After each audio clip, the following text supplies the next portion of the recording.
abuti adom ye ye didn't know had na be shira prof we dey me bonito me hu say oh panelists now ready am be discuss mbe domo sikopa enanyema ekoso na asem medika I also ye ka e wo man efa your visa applications ho say nkofoko various embassies now omuko purpose to kwan frustrations omukom ni ohawa omukom na wiei enna ye be pensem ni ahwe okwan a ye be fa so a yenso ye benya visa akọ amanoni ni binin ye keke ka ho enti ye research team and topic I can say hope on hold visa application frustrations in Ghana when a stamp determines your future.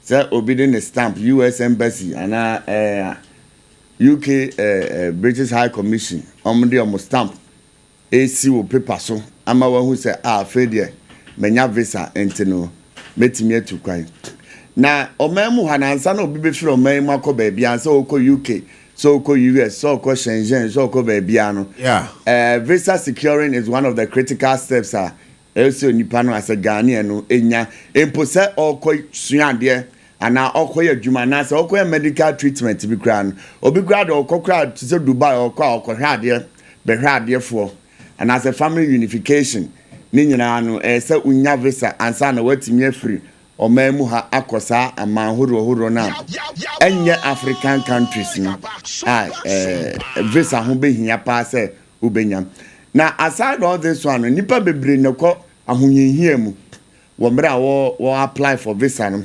enti ewie ye behwe sane ne ema e course sa nyema we nyina enti ye key causes of some of the frustration now applicants ni kom no ye number 1 now you say lack of transparency and clear guidance embassies be brain na Ghana hana gasa no they provide limited information on application processes and it's all visa etukwan information na the mouse say ehia say ode ban ayana most na very limited emma applicants no and sometimes applicants are also often unaware of some of the specifications or specific documents emma application no smooth and some of the embassies are also using a third party agent and as an online platform with little oversight leading to confusion and misinformation. And as you heard, frustration near twice so you see lengthy and unpredictable process times. Now, visa processing sometimes I delay. I come up. Now the woman say I not clear timelines and communication no and share that and then the papa biasa and a bit more on so akrana e bia na emergency and I say I don't know koyo wa manon time sensitive. It's bureaucratic delays inti ema omu meeti omu time no ema anyema omu ko na to bia na time no atwam and ye hwen so high cost with no refunds say ye ko visa na tu kwa na ko ba bi no cost na ewom no aya na no de ni yie to say obi ko visa wo US embassy and I say British High Commission no aya na cost na ewom no edoso yie si e be fa wo si en fa wo no visa application fee no non refundable yan san fema entisika utia yesa o de corporate visa no so visa no yan fa ma wa sa sika no yan fema obiem sika o de ache obi aban ana de to aso biem si yese ayana medical examination so another course ni nyina eka ho ema application na ya de call for visa no kind of cumbersome and disrespect and poor customer service. Some of the embassies now what Ghana handles, some of the staffs disrespect applicants especially do one abrofuna customer service for now say omnomote front desk well. You should say there's some kind of disrespect towards the applicant and a long time wait. Ebi on no train papa could DQ ma abotimi nim say wa for US embassy order obedro na dua na ase no no mu gu ho mo ko pay US visa no and inadequate facilities ni nyina akeka ho high rejection rate with vague reasons. Say ya reject obi kope visa akwa brochire ni ya reject no. Sometimes I have no reasons the man I have not clear. Obi to me can say some of the reasons obi to me can say lack of ties to the home country. Only country now because it's all US only ni track bia na okọ akoye dan ni sa nyema bebre. And insufficient funds obi why you refuse no just because na account mu no so dan ko ye papa sa.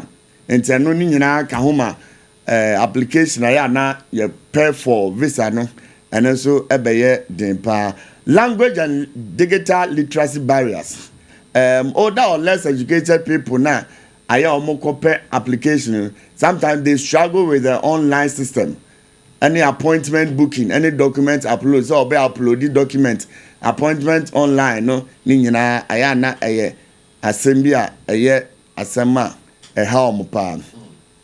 And some of the embassies, you know, so they do not provide assistance for the applicant.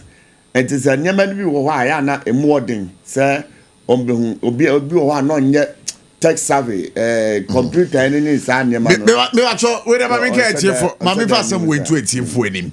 Ye bebo modern na ye ne His Excellency Atabuafo General Consulate, Ghana Embassy in New York, under the Akufo-Addo-led government, you know, on this particular subject. We'll have a brief conversation on this so you can know what you have to do. In time, say, pay a visa. That's right. Good. About me, so on the kasa, or can be very afamia. Yeah, can. Now, effect, some man, frustration, applicants in the community, effect, I have one so. Be emotional and psychological stress. Obi o wa so kwaje visa na say ye bounce na obafia otumi su sa ya nema be ebi normal o ko na e bounce a eno de say we ye bema na unya disappointment you go through all those things. I was just having no to minister. Oh, David. Now, we are in Kraja, right? We will be on Kwaji, I am an question. David, on the on TV control. And a financial loss. Yes. Missed opportunity. Sometimes you reject one.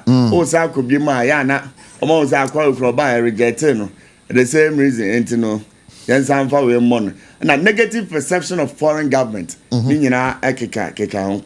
Error responses and coping mechanisms. The use of travel agent. And despite the risks in their application, some people prefer agent for their convenience because as all Okotana embassy who could DQ and money or seeking for agent. If you say Ebiana Ebebuano and online forums and social media, Nina also count and multiple applications.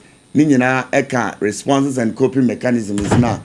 Yeah, can. Now recommendation I did man say and area SOMPA 106.5 and they say there has to be some embassy reforms. The embassy there has to be some reforms. They should improve their transparency in visa decision makings. So be transparent. Transparency. Yama nerdy said waiting the Yamfa visa now. And in and they should train their embassy staffs in their cultural sensitivity and customer services. And a government intervention, yes, I buy in them. And you may be a now embassies, nibby, a buying Bema, who's a beko yamai. Technological improvement and a regular travels, regulation of travel agents. Nina account. About last week, US embassy information beyond the bar bonting. Obra omo yeah some meetings almost said last year 2024 a nipa applies omo ko US omo per visa ko USA 61,000 applicants and amudu do say na out of 61,000 applicants no emu 25,000 per and omo visa yo me that's mami kwa amano so na me ndi nkomo we sese a His Excellency Atabuafo